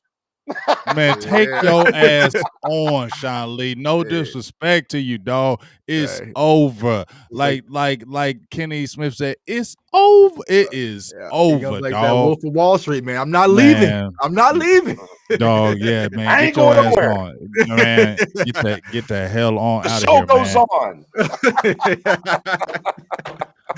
Hey, man. Sean Lee gonna be in the house, man. But yeah, I would bring in a KJ Wright, man, to be honest with you, if I had the opportunity. So I mean, pick up the phone, man. So if the Cowboys get any, if they sign, let's say if they sign KZ, don't sign anybody else, are the Cowboys done in free agency? No, they gotta add an outside corner before they get into this draft. They have to. They ain't doing it. I think they're done. I think they're gonna have to. They're gonna have to. Oh, look! If they don't, they better damn sure take Surtain or Horn at 10. Then those are just facts.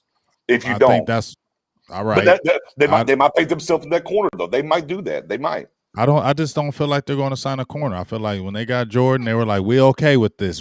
How many times have we seen the Cowboys saying we're okay with what we have? Man, right. Yeah, but he's not an outside guy. They let their outside guy go. Jordan Lewis can too play outside. No, I don't disagree with you, but they haven't allowed him too much. Don't you think they probably will let him now? No, he don't got that size. He's here so they can. It ain't about He's here to cut Brown to save $4 million to be your slot corner. That's what I know. But can I ask you? Can I just ask you something though, BJ? His rookie year, he was playing outside and he played pretty well.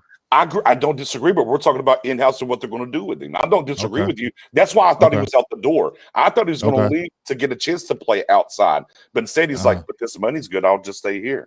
So let's be honest. Do we honestly thought there was going to be a market for him? But because the consistency, he hadn't really played a lot. Right. What team was going to go out there and say Jordan Lewis 3-year deal with 3.5, almost $4 million a year? I'm not hating on you, Jordan, but I don't know who's doing that. Right, you know, anybody looks for the 1-year proven deal for an opportunity to play outside. If somebody who loved him in the draft process wanted to bring him in, I was thinking he's going to maybe go out there and do that kind of deal. But whether he had maybe a 1-year deal, go proven deal, he got 3 years here. You start looking at the numbers. Yeah, if Brown's on this final roster, I'll be shocked. It's $4 million.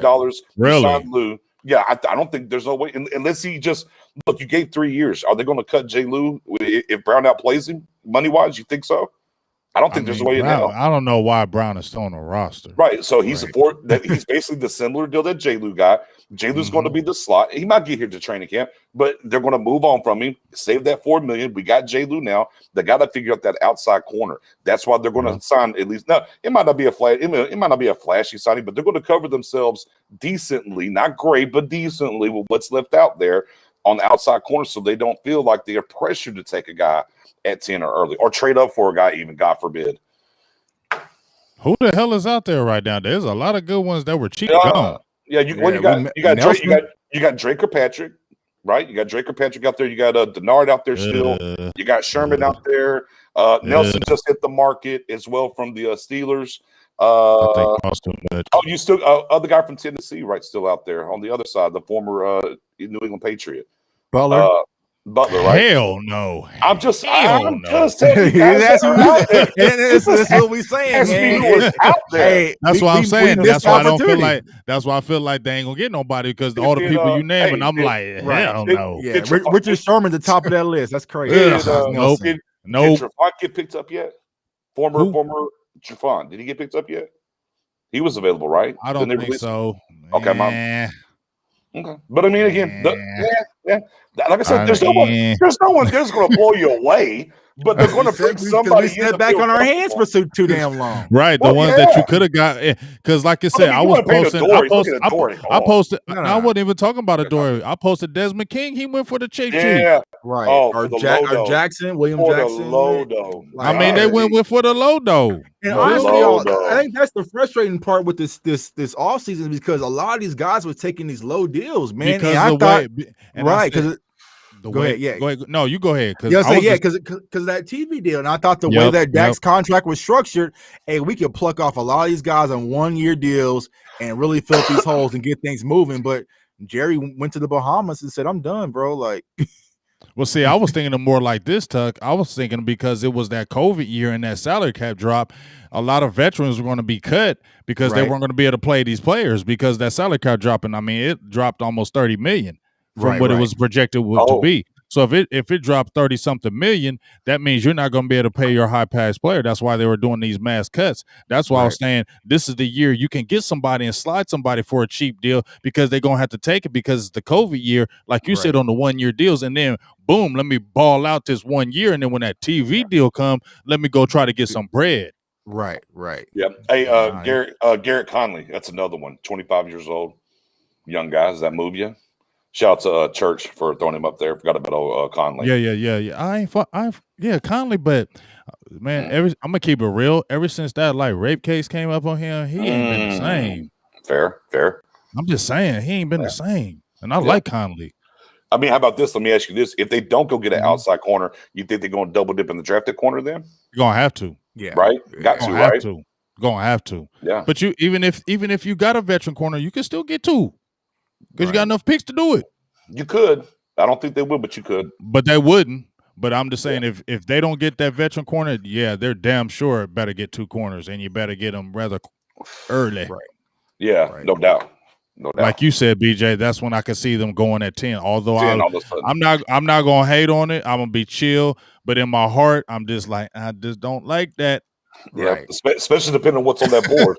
I just don't like that. They forcing themselves into that corner, man. I just don't like that. I mean, clock's ticking. We getting close to draft day, bro. And I'm just not a fan of putting Richard Sherman out there, but it is what it is. But we're getting desperate now. Don't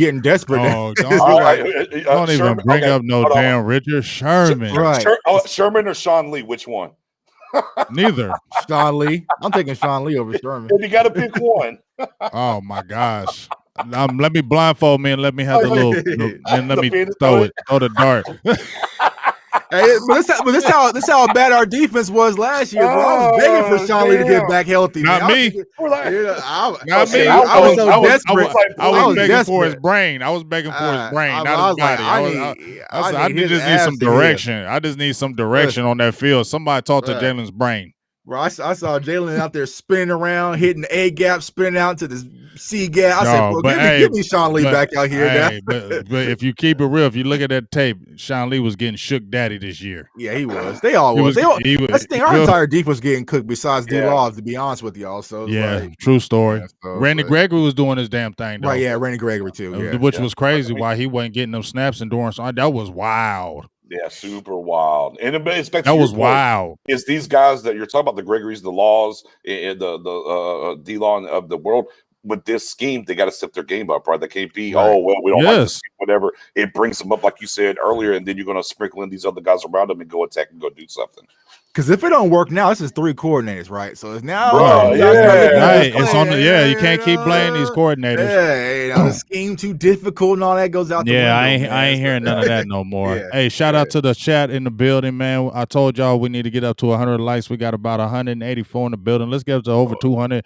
We got 95 likes in the building. Let's get up to that 100. We right there. Go hard in the paint. Appreciate both of my guys jumping on here. Y'all want to go a little bit longer because I don't want to keep y'all. I know y'all got to sleep. Cooking. Let's go. All right. Let's keep going. So I really appreciate y'all jumping on here, man. Let's go. Hey, man. But hey, you know how it is.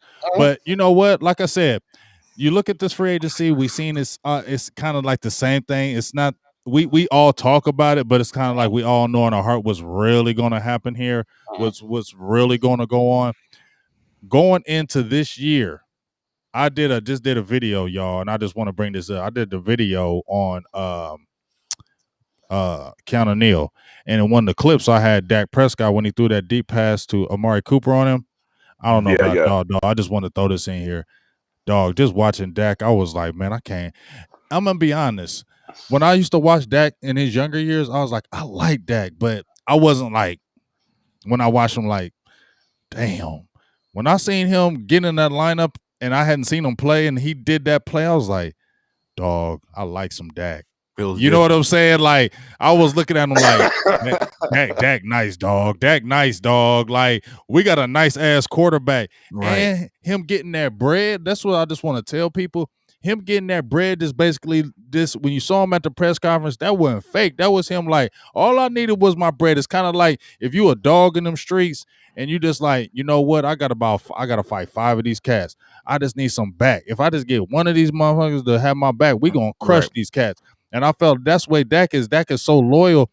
Just show me your loyalty to me, and it's really about to be on. And I think that's what's really about to happen. Now he got that backing. Now he like, this is really my team now. Right. And everybody's going to follow. And I just feel like the team is really going to play inspired football.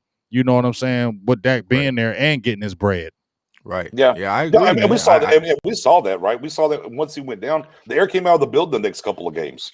You could just tell. I mean, when your quarterback gets dinged up there in Washington, and you saw Coop, okay, yeah, everybody just kind of walks away or whatever. I mean, the air was just out of the building, and yeah, I mean, the guys are going to play. Absolutely, they're going to. One of the things that we talk about when it comes to Dak, right, is the leader, what he means to the team, how it permeates throughout the locker room. And, him being on the field and being the guy and being paid as I am the guy. I'm here. You even if you wanted to think about maybe crossing that line or stepping on, you won't do that now at all. So no, I'm with you there. I think it matters a lot. I mean, you're getting your guy back. We know how the guys feel about it. We saw when he got hurt, the reach that he had, not just on his team around, not just the NFL with people. We saw the reach even outside of the NFL and other players and how they reached out in different things. So whenever you have that kind of energy that permeates throughout the United States, if you will, or around the sports world, not just football, it matters to have that in building. No matter what anybody says, that matters.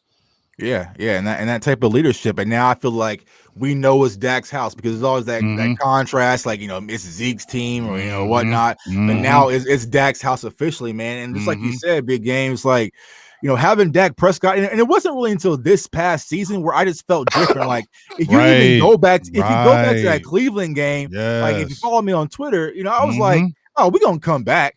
Just get us the ball back. We're gonna come back. And it was a different feeling when having Dak Prescott back there, man. It's just like every year since he's been a rookie, I've seen him take a leap forward, and I feel like it's going to continue till we get to a point where we will look back and look like we got us one, man. It's a different feeling, when you know that you got you one. Like you don't have to have that concern, like. Is he there? Like, no, the team knows. And so, like, now the defense knows, all right, I got my quarterback, get him the ball back, y'all, and we can win this ball game. And it's a different type of atmosphere, amongst the team. So, yeah, man, I can't wait to that first opening game with Dak back, man. I'm probably going to shed a few tears. I ain't going to lie. Because it was rough. I mean, because, even when he went down that tackle versus Logan Ryan, like, I was screaming, like, get big, little boy. You know what I'm saying? I was like, I thought Dak slipped that little boy. You know what I'm saying? And it's like, when Dak got hurt, like that's like seeing Superman go down. It's like, bro, Dak hurt? You know what I'm saying? Like, nah, that don't make no sense to me. So I'm glad everything worked out. And so now you can really just focus on football and lead this team in the right direction. Everybody's paid, right? Everybody that needs to be paid is dadgummit paid. It's about football now, and that's exciting. Because that was my biggest concern, man. We doing a show right now in the middle of June, talking about Dak's contract, and like, bro, like now we can just get rid of that, focus on football, and get back to winning football games, man. For sure. Let me give a shout out, and then I'm going to say a comment off of what you just said, Tuck. Shout out to my guy, Tariq Salim, for the $5 holla. He says, big game, you got to stop disrespecting Richard Sherman because he can help these young quarterbacks in this scheme. That's valuable. I don't give a hell.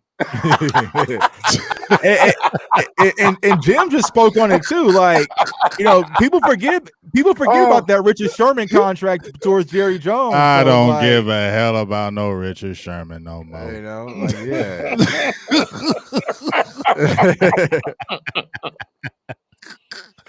I love you, Tariq, but that's how I feel. You know what I'm saying? I'm with you, bro. Like I'm if That y'all want to train go been get gone if like y'all, 4 years ago. if Yeah, y'all want to get an 2017. old, Yeah, nah. yeah, you want an old Seahawks player, man. I know one sitting at home that we can bring in. I'll be cool with, but Richard Sherman ain't the one. So Hell no. Nah. What up, Gambino? What's up? But I wanted to flow off you, Tuck, when you was talking about, it's just different when you just see Dak now. And just another thing, it's kind of crazy when I hear people say, well, damn, he gonna have pressure now. He gotta win a Super Bowl. My mother sucker been dealing with pressure from day one, Right. coming with Dallas being, and listen to every single year people hating on you. You ain't this, Right. you ain't that, you can't do this, you can't do that. And every single time you snap the ball, fellas, Right. they're waiting to see, did he throw it right? Did he throw it Right. behind the receiver? Can he throw deep? Oh, he overthrew that guy. He was dealing with that from A1, Right. day one. So now you're going to talk about all of a sudden there's going to be more added pressure. Go Right. ahead on with that. This dude knows how to deal with it. He's already dealt with mad things outside of football that we don't even comprehend. Right. That he's had to go through it since he's been at Dallas. Y'all feel me? Yeah. And he's been nothing but the quintessential leader. Right. You feel me?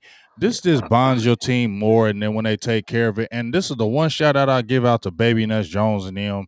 You know what I'm saying? I give the shout out to them that they didn't allow the controversy. Right. Because I thought we were going to keep talking about this same dumb shit. This stuff was still going to go on. So shout out to them that they didn't let the franchise tag hit. They didn't let all the controversy go. They signed. Right. They gave him the deal that he wanted, where he felt good with. Everybody felt good all around the board. And so I'm going to give the Joneses props on that one. Right. Right. Yeah, I agree. I agree, man. I think it's going to be different when we get Dak back. Like, that's going to give us a drastic boost just out the gate. And like I said, for our defense, and I'm sure the Cowboys are probably thinking the same thing, you just got to get me in the top 20 when it comes to this defense, and we'll be okay. Y'all just can't beat just as trash as y'all was last year. But if y'all can get me a few turnovers and just get me a few stops, man, and be decent and show up a few games, then Dak and his no, Tug, don't. But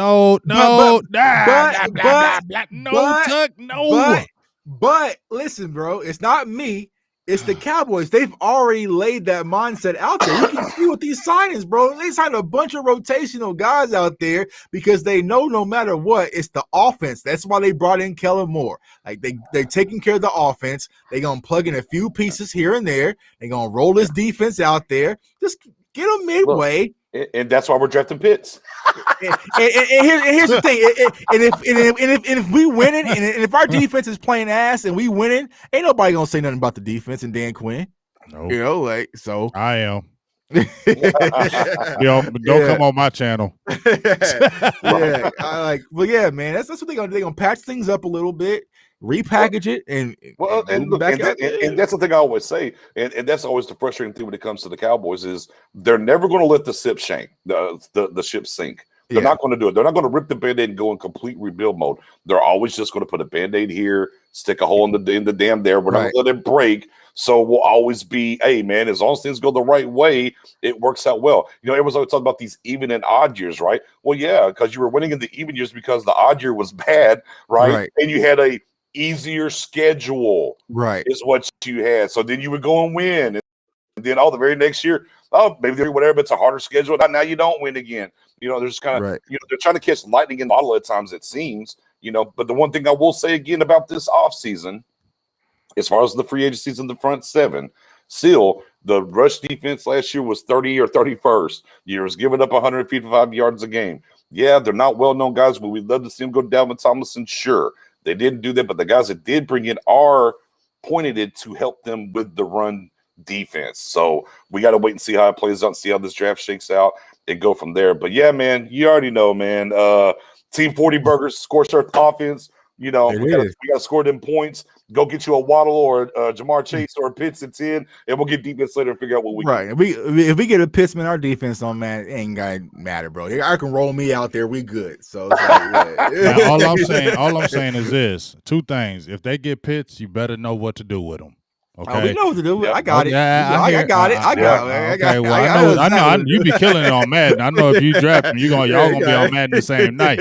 All right, know that. But yeah, you know what I'm saying. But I hope Kellen Moore on Madden too. You know what I'm saying, and doing all kind of stuff. Make sure you use him right. Don't just be drafting him and just be sitting here doing curls all damn day. You feel me? Make him dynamic. Another thing, just with this defensive thing, this is just my feeling, y'all. I know, I get it, but that D tackle, that D1 tackle, that one tech, you still, even though you got Urban, I seen him in a 3-4. Okay, he wasn't over the center a lot. He was playing the 3 in the 3-4. You feel me? So now he's playing more of a 0 and the 1. We got to see how he fits in that. You feel me, you guys? Antoine Woods, he ain't great. He good, but he ain't great. Justin Hamilton, the cat that they brought from Kansas City, you feel me? Gallimore is more the 3. Tristan is more the 3. We still missing that one take. This is all I'm saying, guys. You're putting a lot of stock on your draft people. You better get them D-Techs right in here. And we know it's hard for D-Techs to come in their rookie year, especially year 1. We saw the guys last year who were very good. They struggled a little bit. They come in and be dominant. So that's the only thing I worry about, fellas, that we still don't have some guy that's coming in and saying, I'm the guy. Follow me. Right. Yeah. No, those are big facts, man. I mean, across the board, as we did shows previous to this, the thing we talked about was free safety and one tech.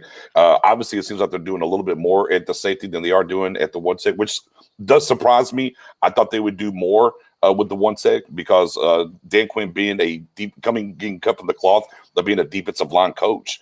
But they've decided to work a little bit more, on the back end, right? Because you brought back J-Lou, right? And then you added a Curse. Now it looks like you're going to add.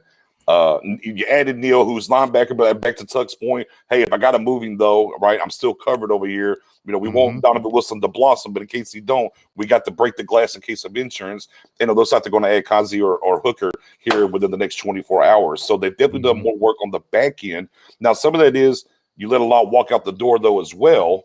But I really did think they would get a little bit more busy at the one tech than they have. I definitely am surprised by that. And I'm not talking about Dalvin Tomlinson per se.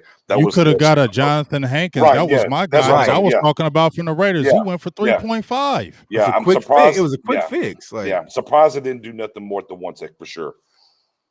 That was a frustrating thing for me because these guys were going to go for cheaper. Or this is the year that they were going to go for cheaper. You seen it on the market; they were going for dirt cheap, and it was still like we're still going to go. Even though you could have spent a 3.5, you got a 1.1 or 1.4, and the guy's good, but. Damn, Hankins he's decent up in this piece. Right. You've been against him. That's a guy that could really help you. You're Urban, you like the energy and stuff, but we don't know, as I said, what he is really, what the role he is really going to play. Is he going to be? He's not going to be a dominating factor, in my opinion, on that front line. Y'all feel me? Right. So you still need guys in there that'll come in and say, I'm the guy, and they don't have that, and exposure can still happen. I'm still worried about you getting rookies because they're still rookies and they're young in the middle. That's tough. Right, because you're going against one of the brains of the offense and going against the center. So, I felt like the Dalvin Tomlinson, the signing, that would have been the Cowboys splash signing per se, but it would have fixed a lot with this defense. And why they just kind of sit on their hands and didn't make any of these moves at the one tech position, I don't know, man, because like you said, James, when you go into this draft, even if you want to grab a guy, I see his name flashing with Marvin Wilson or, one of my guys, I'm big on Tyler Shelvin. It's a lot of unknown when it comes to that position. Like, I'd rather just pay for the money and because you know what you're actually buying. Right. It's really that simple, bro. Like, if you want to, pay for a product, I want to know exactly what I'm getting. It's going to cost me a little bit more, but I know it has a warranty. I know the company, whatnot. When you go into the draft, you don't know what you get, man. And especially beware. Right. And a lot of with these, kind of low budget free agencies, you hope that they're going to work out, but I don't think that Urban's going to be that guy on day one that you can plug over to center and he's going to have that impact, So it's like, I feel like the Cowboys missed the opportunity right there because there were so many guys taking these cheap deals. When I saw these deals start to flash on Twitter, I'm like, okay, he must have got paid. I'm like, 1 year, $4 million, that's it? Like, that's all the offer was? I'm like, Right. I mean, here's a couple of guys that are out there. Would you be interested in any of them?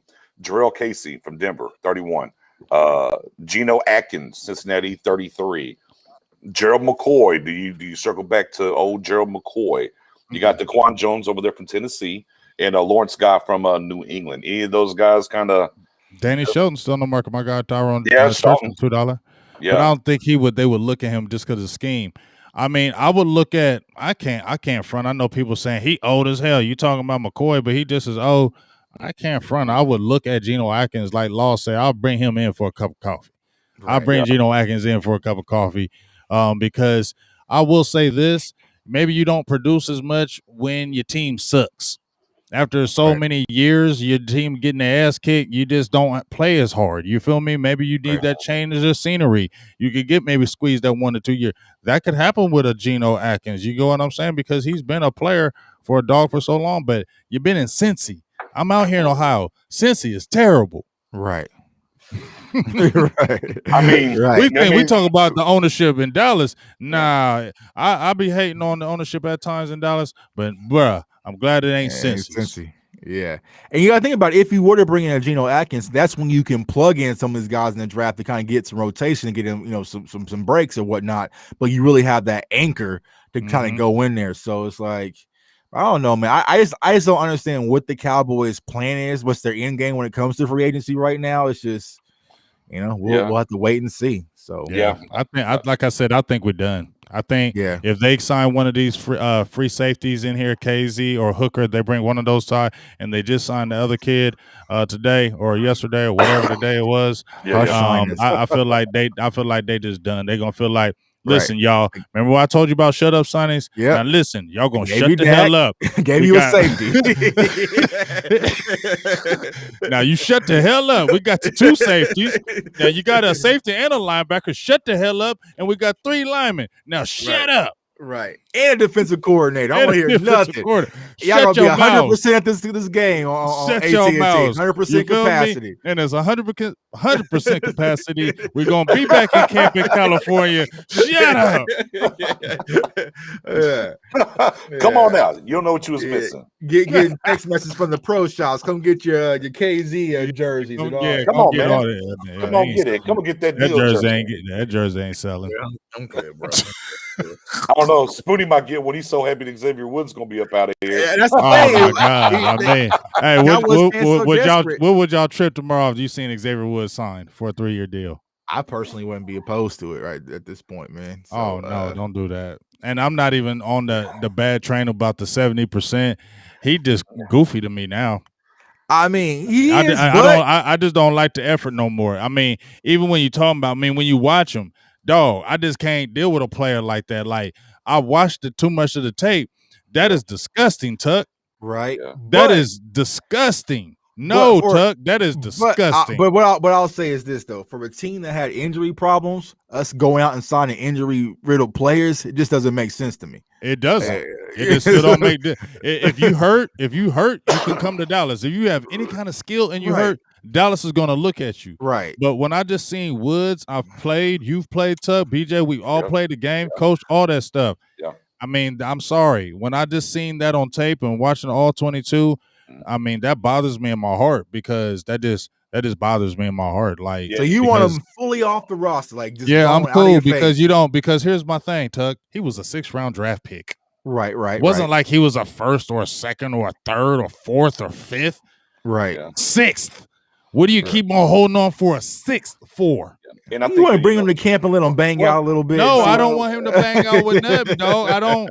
You. And here's the thing. You was a 6th-round draft pick, and I'm not disrespecting him as a person, nothing like that. But you're a 6th-round draft pick, and you talking on the TV like, man. I don't know why he was. Why was he even interviewed? You was a top draft pick, like top dog, like you talking flossy and this and that. I don't know why that was a setup, bro. That was a setup. I've never seen a Xavier Woods post-game interview, man. I can't have that. Well, the proof's in the pudding because he's been a free agent. Have you heard about any interest from any other team, or he's meeting with someone, or he's flying out to meet with some more? You've heard nothing on his front from any other team, and I think that back to the film and whatnot, I think that speaks volumes that no one's even, as Law would say, bring him in for a cup of coffee, even to talk to him. Out of here. Dallas still, man. I It's mean, not- if they do it, it's the guys. If y'all do it, Cowboys, it's y'all team, do whatever. But I mean, in my heart, I mean, everybody can be forgiven. You can do wrong and be forgiven in life. So I can never hold anything over you. You could do terrible and then all of a sudden not do that. So I would never just hold over a person that I would never, look at anything again, because that would just be wrong. But as of right now, I'm gonna have to do you like my child. You lied to me too many times. You lied too many times, son. You lied too many times. I love you, but I just can't talk to you right now. Don't come try to hug me. Don't try to be like, hey, Dad, what's up? Because I ain't trying to talk to you, dog. Leave me alone. I ain't trying to be cool with you. We ain't cool. Don't tell me that you're going to stop lying. Do it. But he's cheap and he's in-house, man. That's We like our guys. Cheap We like our in-house. guys. They got We like our guys. Stephen Yeah. Jones looking Nah, at that I think- bargain bin and said, "Oh, look what I got here. Give me Xavier Woods here, So bring He's him in, moved and on. so Ugh. It's We'll moved on. see. He said it's Ugh. time here. he It's been real. ain't unfollowed the Cowboys yet on Instagram. man. Oh, So, there it is. You're right. Oh, That's all. Players tell on themselves so Yeah, damn yeah. easy. Like- All like you got to little do is girl. watch their IG, watch their IG. Go check out. You know what I mean? See on Twitter if they following anymore. If they ain't doing that, they let you know instantly. I'm done with them. I don't play for them no more. You know what I'm saying? So yeah, you right, Tuck. Go look at the IG and you see, and it's still banging Cowboys. They're probably in negotiations. right. Lord have mercy. They're Don't probably say like, I'm just saying, they're probably looking at KZ and like, who the cheapest? Right. Oh, no. For real, no, they got no. that money right there, like 3.5, No. 3.2, 3.1. No, Where we going for? Where we going, Yeah. fellas? 3.1. Can I get 3.1? Hey, give me a 3.1. Give me a 3.1. Hey, so the 3.1. KZ We're for not 3.1. Because they We're lied. not So sold. Xavier they said they Woods. lied. They lied and said they waiting for Dan Quinn to return. Man, Steven already Yeah. bought it. Man, he already bought Xavier. So we just holding on in the high. We just waiting in the cut till everybody died down and be like, Xavier Woods signing. Got him. Oh, At breaking midnight. news. Got At him. midnight. At Look. midnight. They be like, and Mike Fisher come reporting it. Breaking news, big safety signing. We like, yeah. Xavier Woods comes back with a 3-year deal. No.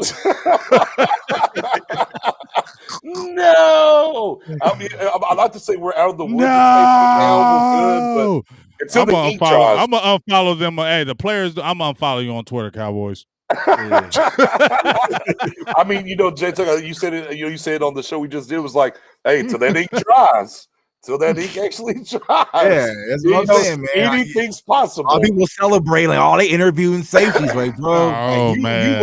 you wait and see, bro, because Yeah, X-Men run out that tunnel, y'all gonna be sick. So, Oh, yeah. man. Oh, my God. Oh, I'm gonna look, just my be eye. like, I think I'm man, crying. yeah, God. but like I said, anything is possible, and if that money is there and it don't cost a lot, we right. just already can assume if you don't cost a lot. Here's the things, if you don't cost a lot, if you're injured and you got talent, Cowboys got an eye on you. Right. Yeah. I mean, Straight up. Like for sure. Because refurbished, man. even if you don't cost a lot, we don't care. Right, yeah. I mean, even if you don't cost a lot, or King. Yeah, I couldn't do believe it. when I saw the King deal for outside corner. I was like, oh, Yeah, I was fair tripping. enough. I was like, damn. Fair enough. Wow. Look at that. Wow. I'm like, isn't that's the price range? I checked my Stephen I was Jones looking like, calculator. I was like, damn. I checked my Stephen Jones calculator real quick. I was like, this works out. Why are we signing me? No, I got the Jones calculator. This works. Yeah, and then he said 5, and then Steven looked at you. He said 3.5. Nah. You said 5. I said 3.5. Like as soon as Hooker posted those smiley faces today, I was like, I already knew what that was about. Yeah, like, nah. He said, I'm leaving the facility. I was like, Stephen Jones said, how much you asking for again? Yeah, he said, what? You been hurt? I like you. You been hurt? You ain't getting that over here, dog. Bye. Hey, we like you. Yeah, Hey, boy, you tore your Achilles in the second week. You want how much? Oh, sorry, sir. Yeah, Malik was getting that love. Look, Stephen Jones is over there. Oh, he's interacting with the fan base. He's liking the star. Hey, we like that. Hey, take that 0.5 off 3. Take that 0.5 off. You feel me? You like the brand. Oh, use the brand. You can get your extra 1.5. Yeah. We give you 3.0. That 1.5 is the brand will get you 1.5, dog. Come on over here. We got you. We'll sign you up. Don't think they probably ain't say. You bet they probably saying it though. Go ahead.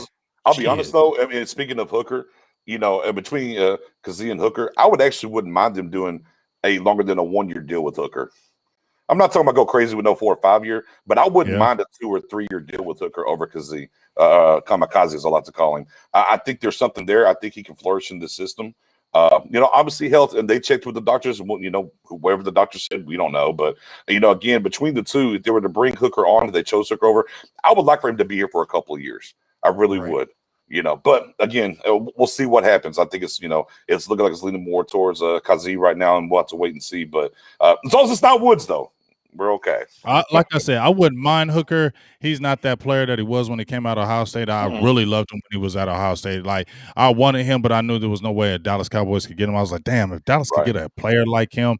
It was almost like when Robert Quinn came to Dallas, and I was like, man, if Dallas could ever get Robert Quinn, I was always in love with Robert Quinn, his pass rushing ability. Dallas finally got him. So then here's a situation where, yes, you can get a Hooker. That injury history does scare you. You've seen it. You just got hurt again from it. And it hasn't been like you've been hurt. You've been hurt. Right. Your career. You've been hurt in your career. But I've seen a few players. What's the one cat from the Panthers, Thomas Davis? Right. He tore his Achilles like 800 times and still been playing. Still playing. You feel me? And I thought he was never going to come back because he would tear it, come back, tear it, come back, tear it. And I'm like, you need to retire, dog. And he came back and then was healthy. Yeah. I remember Frank Gore when he was at Miami. He tore both of them jokers, and you were running back. I was like, your career is done. You might as well just not even try to play NFL football. You see how long he played. Yeah, right. and tore some more in the NFL. Even they just kept coming back. Just signed down in Miami. So I mean, maybe it's one of those guys that get back. Maybe he could be one of those few guys because there's not a lot of them. Tuck, you played it. There's not once you kind of injured, That's just kind of what you are. Case in point is my son. My son was a dog. It hurt my heart. My son was a dog in football. He was a killer. You know what I'm saying? Had the height, the size, and everything. But you know what? I'm not dumb. I would see every time little nicks and necks, always getting little injuries here and there. You feel me? I was always watching that. Like, when he got to high school, I was like, I hope you ain't injury prone, dog. His freshman year, he was on reserve, killing it, y'all. Broke his wrist. I'm like, okay, maybe that was freak, but in my head, I'm like, that ain't freak. The next year, you're killing it again. Mess up your knee. I said, go play basketball. Right. Because what happens is you start to overcompensate, man. A lot of injuries, man. It's like, my knee's a little sore, so I'm gonna cut this way, and there goes your ankle. It's like, I'm not that. I wasn't that dad. Basketball, it is. Yeah, right. And I feel like honestly, that's where LVE currently stands right now. It's always going to be something with them. You can probably count on it. Right. So, yeah. Because I mean, it wasn't even like a crazy injury, and it was just a collarbone. But you see how easy it just happens. Right. Right. Yeah. So I just feel like you can't trust him. Right. Because he was overcompensating probably for his neck injury, you know what I'm saying? So probably hit properly and like bam. So like you said, don't pick up the 5th-year option. I hate that. I hate that for LV, but like you guys just said, man, it's no matter what it is, whether it's the neck and it's not, you don't need surgery. It's a pinched nerve. And then we know, fam, he's gone. Did you come back and was the very first game, right? Was not the very first game. He popped the collarbone the second. Yeah. The very first game, popped the collarbone. Okay. Well, it was like in the first half, like the first quarter. Yeah. It was like you did. And that's two things. Because we're getting ready to head off here because I'm sleepy. I worked long as hell. But two things. I don't want to hear LVE. Don't talking to me to talk about how hard you're gonna work out. Just be quiet. Right. Yeah. Or how healthy you are. Like I don't want to hear that. Just be quiet and just work out, and don't tell nobody because we holding you to it, and we just mad at you. Because as soon as you say you work out hard as hell, you healthy, and you get hurt, people gonna be mad at you. So just hush and be quiet. Okay. Well, they're going to answer the question. Though. Yeah. Oh man, I feel 100%, man. I'm feeling better. I haven't feel worked out hard. Not answering that. Next question. You feel me? And one other thing, Tuck, what you doing? Is you going to the draft or what? I'm thinking about it, man. But now we drafting no Patrick Surtain.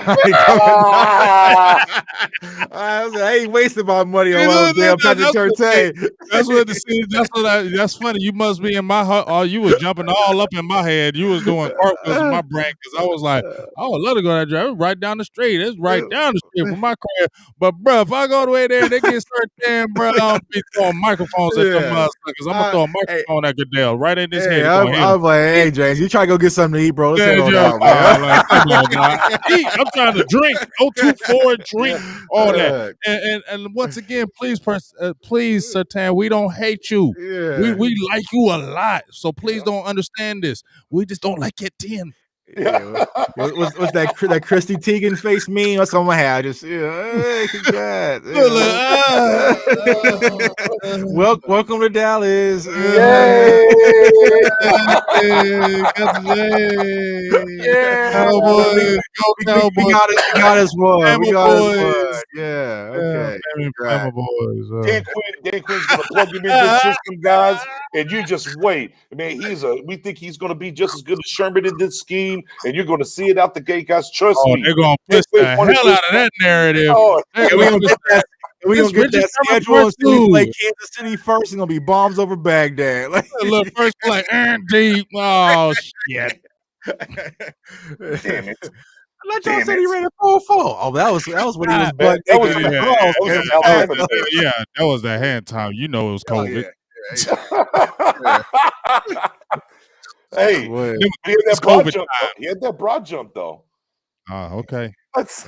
No Byron Jones love there, no. Hella Byron Jones love, but dog, I'm just saying, JC Horn, I love you, but you be hella grabby. Hella grabby. And Horn grab a face mask. He'll grab. He hella grabby. I'm just and I always feel like a quarterback that grabs that much is always scared of getting beat. Yes, like you live on the edge. Horn lives on the edge. I play corner, and you do have when somebody gets past you, and that is fear. It is. Come here. You grab right quick because you like, oh shit. First thought is, shit. So we got Surtain is like putting not putting sugar in Kool-Aid, and then yesterday we got his unseasoned chicken, man. We did have unseasoned it's chicken breast, man. I'm trying to spice it up. I'm trying to put some spice on it. Drink the Kool-Aid early and let me drink it late after I eat a whole full course meal of food. Don't just make me drink it early. Hey man, I'm gonna ride with you, dog. If they don't, I'm telling you now, if they don't go out here and get them outside corner, they're painting themselves to a corner to take a corner at 10. And I'll leave it at that. If they don't go get one. Like I said, it's got to be hella interesting in these next 2 or 3 weeks about what's about to happen. But before we get out of here, man, I know you guys got your channel. If they were watching on Star Game, on BJ stuff, make sure y'all give y'all shout outs like you know how we like to do, so people can continue to support. Like I said, these are my guys. Please make sure you support. I don't just say that. You know what I'm saying? I really go support these guys because this is our voice. I want to say this. This is our voice. I feel like we are the Cowboys news. We follow this shit just as hard as those guys do. And if we had more of the inside scoops, y'all be right. You feel me? We'd be right there. So we are passionate about this and we go hard in this. And so you continue to support this so we can make this great. It improves what we want to do as far as our streams, everything. So just continue to support all our channels and make sure y'all go support both of my guys and y'all let them know where they can find you guys. Yeah, go ahead, sir. Yeah, man, I appreciate that, man. And another thing, man, for everyone watching this show and watching the Star Gang and watching my channel, man, I appreciate y'all, man, because we do it for y'all. Y'all keep us going. But y'all can follow me on Twitter, of course, at JTuck151. Appreciate all the interactions, all the chaos y'all be bringing me my way. And then also y'all can follow me on my YouTube channel, Cowboys Fans Only. Comment, like, subscribe. I'm almost at my 1 year in on this, man. So I appreciate all support from Nick. Big Game James, man. I appreciate all support, man. Everyone's been riding with me throughout this journey, man, and we're gonna keep this thing on moving. Yeah, yes, man. Sir. Yeah, man. I mean, I appreciate coming over here anytime I'm able to with Big Game. We always have a good time, and I've come to the realization the Big Game likes to poke me. I understand that. I finally figured it out with old Biggie. He likes to just get me going just a little bit, which is always fun, man. I like the back and forth and whatnot. And man, we appreciate all y'all, man. I'm on back door off the tub, man. We definitely, y'all do keep us going. We enjoy the interaction anywhere, all the way around, whether it's Twitter or here or whoever show or broadcast is going on, man. Y'all's voices matter, guys. I love y'all to death, man. Thank y'all so much. Man, you can find me, as the screen says, on Twitter, your_guy_Knicks.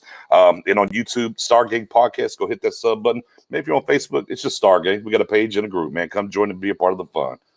Yeah, and that's definitely let them know y'all Twitter handles, because that Twitter been popping. You feel me? Like I haven't.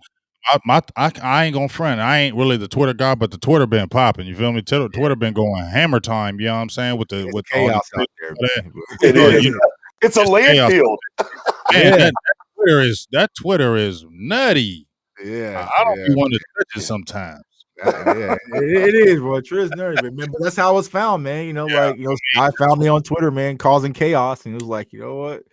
You do this, man. So I appreciate all of it, man. Like I said, this is what we all passionate about, talking about Cowboys football, man. Like James said, like we are the culture, man. Y'all be surprised how much mainstream media gets picked off for our tweets, our thoughts, our videos. I'm not going to go deep into that, man, but a lot of it started from these conversations. It's real. And that's what people need to understand. Like nobody will ever say it, the top dogs, and this is no disrespect to nobody out there in the streets and all that, but a lot of it's this real.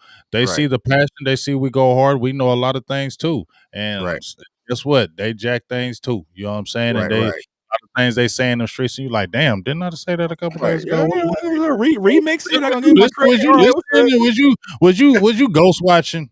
You ghost watching? You like ghost watching, man. Yeah, ghost, especially on them tweets, man. It's like, all right, bro. Gosh, oh yeah, hey, especially on them tweets, them ghosts be sitting right over there. Ooh, yeah. Oh, you said tweet. I said it first. Also, you get breaking news. Oh, breaking news, word. Okay. Oh, yeah, okay. Now breaking. Yeah, you put something out there on Twitter that somebody else says the same damn thing, and somebody's like, hey, man, hey, he said this. I'm like, well, hold on, let me go back and scroll. I said this 2 days ago. You know what I'm saying? I'm like, we gotta keep receipts. We gotta keep. Oh, you gotta keep the receipts like a mother say, boy. You better retweet. There it goes. There it goes. 17th of August retweeting. Yeah, right. Facts. Gotta keep them receipts. Well, I just figured out on Twitter. Oh, there's lists. I can put some of my tweets over here so I can get to it quicker. I ain't gotta keep doing this shit all the time. Like, you can? I didn't know that. I'll put you on it. Yeah, you make a little list. Because dog, I'll be scrolling. I'm like, I'm done. Yeah, bro, me too. We got the advanced search, and that's how you can pull it up, man. That advanced search, you know. Is that what it is? I gotta figure it out, man. I don't know. I found this list and I can throw it in there. Old. I ain't young. Like, I'm old, and so when y'all tell me something that's breaking, like, listen, when I do something minor, or like just today, y'all might think it's weird because y'all be on it as far as tucking shit. But when I did my opening in there, I was like a proud papa. I was just sitting there listening to it, like. Yeah, I was like, you know what I'm saying? The regular people like, what is he doing? Like, we do this like with figure, but a cat like me, I was riding back like, yeah, you see who did that big guy? You see that? Big game that did that. Yeah. Hey, I do need that inbox though on that song. Don't forget about me, bro. Yeah, I got you all day. Yeah, I got you all day, man. That fire. Sure. I was like, yeah. I feel I came in the door. Because because you wasn't gonna cloud me no more. You was gonna be like, what the hell is this big game? You said, okay, maybe I get it. Then I was like, okay, man, I get it. No more of that shit. I was like, I was like, oh, it's just so melodic. I mean, I'm just coming in, walking in. Yeah, then I get in here. Yeah. I was like, cool. I'm relaxed. I'm chilled. I'm like, cool. Right. Then we go on the show, and all of a sudden, BJ's like, so BJ. I'm like, oh, wait a minute. The music. What happened? Shit. Got to go to work. Man, that's so funny. But hey, man, we appreciate y'all. We'll be talking to y'all. Make sure you go support the channels. We got more shows coming up. Everybody, go ahead. Real quick. One thing I'm trying to work on too. Hey, don't just hit the sub button to all these guys. Man, you gotta hit that notification bell so you know. you got to hit the notification bell, because while we have time shows, there's times that we'll jump on that you won't know if you don't hit that bell. So it's very big for Big Game James and Silver Blue Nation, Cowboys fans only Stargate. Make sure y'all hit that notification bell too, so you know. Man, I can't tell how many times like, damn, y'all win. I didn't even know. I'm like, well, I know you did hit the notification, but you're telling on yourself. Right. Hit that bell. All it takes for a simple text to set it off. Hey, you free? I'm free. Let's go. Yeah. Oh yeah. Someone just pop. Hey, turn my mic on. I'm like, I bet I'll be there in 10.